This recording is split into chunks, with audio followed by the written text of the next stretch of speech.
Exclusivo no vídeo de hoje do canal do Nicola, quero te contar que Augusto Melo, novo presidente do Corinthians, planeja tirar um dos maiores responsáveis pelo sucesso do Palmeiras nos últimos anos. Quero falar também sobre o São Paulo, que cogita a venda de um atleta de seleção brasileira para a Itália. Informações importantes no Flamengo, reuniões com a Caixa para a compra do terreno do estádio. Já em relação ao Vasco, enorme confusão à vista. É que a mesma patrocinadora do Vasco ofereceu 4 vezes mais pelo rubro-negro. Tem ainda detalhes do Palmeiras, que virou favoritaço na conquista do título do Campeonato Nacional, a disputa contra o rebaixamento, as últimas do mercado, bastidores, finanças e muito mais para não perder nada.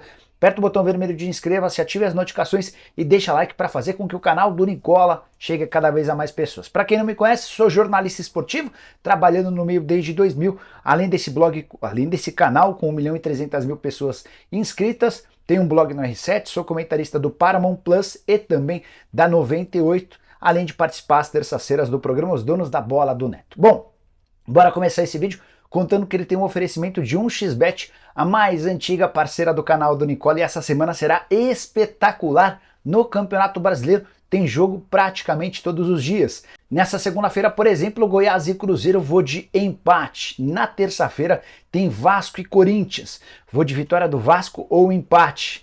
A partir de quarta-feira, Santos e Fluminense, Flamengo e Atlético Mineiro, Bahia e São Paulo, Cuiabá e Inter, Curitiba e Botafogo, além de Palmeiras e América. Para você ir fazendo sua fezinha e, obviamente, tentar levantar um troco é super simples, pega o link que está no comentário fixo, clica, faz seu cadastro e não esquece do código Nicola para ter direito a 100% de bônus no valor do seu depósito. Combinado? Bora começar o vídeo falando sobre o América, que enfrentou o Flamengo em Uberlândia. Foi a segunda vez que o Coelho abriu mão de jogar em seu estádio no Independência em Belo Horizonte. 39 mil pessoas, 38 mil e tantas pessoas torcendo pro Fla. Mas por que o América faz isso? Grana. 1.200.000 por cada mando de campo vendido.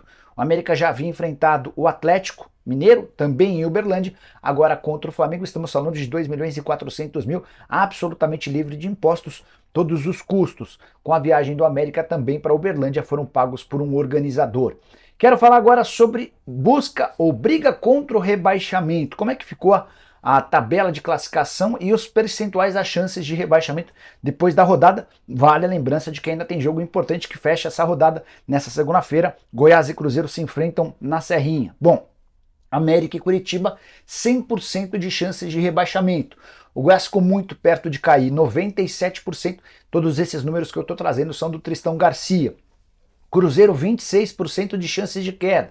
O Bahia aparece com 30%. O Vasco com 21%, depois Santos e Corinthians 11% de chances para cada um. Fortaleza tem apenas 3% de chance de cair, o Internacional 1%, a semana vai ser muito decisiva.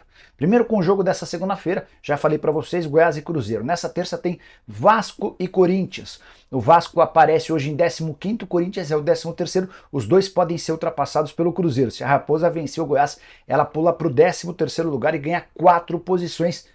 Você já sabe quem vai cair, usa o espaço para comentário e deixe sua opinião, beleza? Hora de falar sobre a parte de cima da tabela de classificação e os novos percentuais em relação a título. De acordo com o Tristão Garcia, matemático, que trabalha há muito tempo com futebol, o Palmeiras se tornou o grande favorito ao título, 52% de chances, mesmo após um empate em 2-2 contra o Fortaleza. Palmeiras viu sua distância para o Flamengo cair a nenhum ponto, mas o Palmeiras aparece na frente do Flamengo pelos critérios de desempate. Eles têm a mesma pontuação, 63 pontos, o mesmo número de vitórias, mas no saldo de gols o Palmeiras leva vantagem, 26 gols de saldo para o Verdão contra 17 gols de saldo do Fla. Botafogo aparece em terceiro com 62 pontos, Atlético Mineiro quarto com 60, Grêmio e Red Bull Bragantino tem 59. A rodada é espetacular, especialmente porque Flamengo e Atlético Mineiro se enfrentam, confronto do segundo contra o quarto. O jogo acontece no Rio de Janeiro. Além dos 52% de chances do Palmeiras que eu contei, o Flamengo aparece com 25% de chances, Botafogo com 15%, Atlético Mineiro com 4%, Grêmio 3% e Red Bull Bragantino 1%. Continuo achando que o Tristão Garcia tem economizado nos percentuais do Flamengo. Para mim o Fla tem mais do que 25% de chance. E você, que pensa sobre a busca pelo título, use o espaço para comentários e avalie. Bora falar agora sobre o Corinthians, informação exclusiva. Corinthians quer como diretor executivo de futebol de suas categorias de base João Paulo Sampaio. O cara que revolucionou a base do Palmeiras, só para lembrar, ele é contratado em 2015 do Vitória. Palmeiras sem tradição nenhuma na revelação de atletas da base, quase nenhum jogador surgia na base e era aproveitado no time principal. Hoje o Palmeiras é o clube que mais revela jogadores, aquele que mais tem atletas de base nas seleções inferiores, e o Palmeiras faturou mais de R$ 1 bilhão apenas com transferências de jogadores formados dentro de casa. Pois bem, o Augusto Melo, novo presidente do Corinthians, ele foi eleito no último sábado, tem a intenção de trazer um executivo de futebol da base de ponta. E esse executivo é o João Paulo Sampaio. O que eu posso contar para vocês é que o primeiro contato já foi feito. A pergunta é, será que o João Paulo vai topar trocar o Palmeiras, onde ele tem autonomia total, pelo Corinthians? Enfim, ainda não tem essa resposta. A informação é de que o Augusto tem a intenção de fechar com o João Paulo Sampaio. Corinthians, que aos pouquinhos vai definindo seu departamento de futebol. O Chicão é o primeiro nome certo. O Chicão é ex-zagueiro do Corinthians. Ele vai ter a função de trabalhar na transição entre atletas da base e o elenco principal. Vai estar no principal, mas vai ter olhos muito voltados aos atletas da base. Busca-se um diretor executivo de futebol pro time principal. O nome dos sonhos é de Rodrigo Caetano, do Atlético Mineiro. O diretor de futebol estatutário vai ser o Rubão, um apoiador muito forte do Augusto Melo durante toda a eleição. O Corinthians ainda vai indicar um diretor adjunto de futebol pro profissional e falta essa peça nas categorias de base. Se o João Paulo aceitar, vai ser um enorme barulho, um cara que faz enorme sucesso. Deixa eu até trazer uma outra informação de bastidor. O Augusto Melo é fã do trabalho do João Paulo há muito tempo. Tanto que quando esteve na base do Corinthians, ele tentou trazer o João Paulo Sampaio quando ele ainda era do Vitória, antes mesmo de o Palmeiras contratar. Resta saber se agora, com plenos poderes e uma capacidade financeira muito grande no Palmeiras, o João vai topar essa troca. João que já teve propostas para trabalhar no Corinthians em outros tempos, imagino que não com tanta força quanto a que o Augusto promete fazer. Bora falar agora sobre o São Paulo, outra informação exclusiva. Patrick Lanza, lateral esquerdo, formado na base do Tricolor e com passagem por todas as seleções de base do Brasil, sub-17, sub-20, disputou Mundial, Pan-Americano, Sul-Americano, é uma possibilidade real de grana pro São Paulo na virada do ano. Patrick Lanza está terminando os últimos processos para adquirir um passaporte italiano. Dessa maneira, ele não ocupa a vaga de estrangeiro atuando no futebol europeu, e os representantes do atleta já foram procurados por um clube grande do futebol italiano. Se esse passaporte for concluído ainda nos próximos meses, a tendência é que o São Paulo tenha a chance de vender o Lanza na virada do ano. Hoje lateral com 20 anos de idade, já disputou nessa temporada 11 partidas e uma assistência pelo time principal. Acaba de voltar dos Jogos Pan-Americanos, seleção brasileira campeã. Inclusive o Patrick Lanza esteve no banco de reservas nos dois últimos confrontos do São Paulo contra Fluminense e Cuiabá. A ideia do tricolor era vender o Wellington, só que o Wellington teve um problema na transferência para o futebol russo.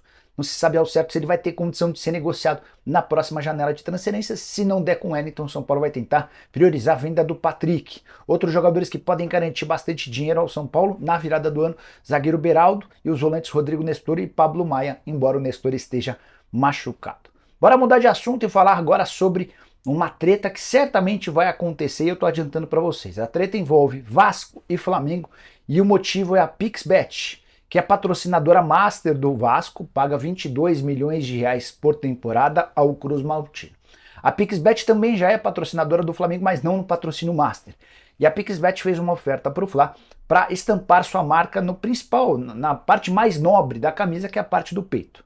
O problema é que a oferta que a PixBet fez ao Flamengo é de 85 milhões de reais e eu acho que é grande a chance de o Flamengo topar esse acordo e a partir de janeiro de 2024 ter a PixBet no mesmo espaço que é ocupado na camisa do Vasco. A diferença é que o Vasco ganhando 22 milhões de reais e o Flamengo ganhando 85 milhões de reais, isso equivale a quase 4 vezes de diferença. É o mesmo que dizer que o Vasco vai ganhar em quase 4 anos, o Flamengo fatura em apenas 1 ano. Você pode ter certeza absoluta que se confirmar esse patrocínio master por 85 milhões de reais, a proposta já está na mão do Flamengo, vai dar maior confusão, certamente o pessoal do Vasco não vai gostar e corre-se inclusive o risco de uma rescisão de contrato com a PixBet. E é aí que entra José Roberto Lamacchia, o dono da Crefisa e da FAM, marido da Leila Pereira, que esteve recentemente reunido com o Pedrinho, o mais novo presidente Cruz Maltino. Zé Roberto Lamáquia já havia colocado à disposição do Pedrinho uma série de possíveis acordos entre a Crefisa e o Vasco. Um deles diz respeito à compra dos name rights de São Januário. Essa negociação vai ser retomada na virada do ano. Outra alternativa seria a substituição da PixBet pela Crefisa ou pela FAM a partir de 2024. Bora falar agora sobre a busca do Flamengo por seu estádio. Esse é o grande sonho do grupo de Rodolfo Landim. Talvez não seja possível concluir esse projeto em 2024, no último ano de mandato do Landim, mas a ideia é tentar acelerar o máximo possível. Tanto que na última quarta-feira rolou uma reunião entre executivos do Flamengo e executivos da Caixa para discussão em relação ao preço do terreno do gasômetro, lá no centro do Rio, onde o Flamengo pretende construir seu estádio. Vai haver uma nova reunião nessa quarta-feira, que o Flamengo tenta mostrar para a Caixa que esse terreno vale menos do que o banco pensa que vale. Esse terreno pertence à Caixa. E o Flamengo também tenta mostrar que a partir da compra do terreno e da construção de um estádio, certamente aí sim o terreno no gasômetro vai valer muito mais e toda essa área vai ser amplamente divulgada com uma série de melhorias, enfim. O Flamengo tem muita convicção de que vai conseguir prosperar nesse projeto. A busca é por um estádio para 100 mil pessoas e para ter capacidade financeira de fazer esse investimento certamente superior a 2 bilhões de reais, vai haver a necessidade do Flamengo em se transformar numa SAF, uma sociedade anônima do futebol, só que o projeto do Flamengo para a SAF é muito diferente dos demais. O Flamengo pretende vender entre 15% e 20% de suas ações para uma única empresa. Essa empresa vai arrecadar de acordo com o seu percentual em cima de cada temporada rubro-negra, e com esses 20% de receita novas, o Flamengo vai ter a oportunidade de construir seu estádio sem precisar tirar dinheiro do departamento de futebol. A ideia é super inteligente e interessante. Agora falta colocá-la em prática. E você curte, não curte? Use o espaço para comentar, não esquece de deixar like, de se inscrever no canal. Nos encontramos. Abraço, tchau!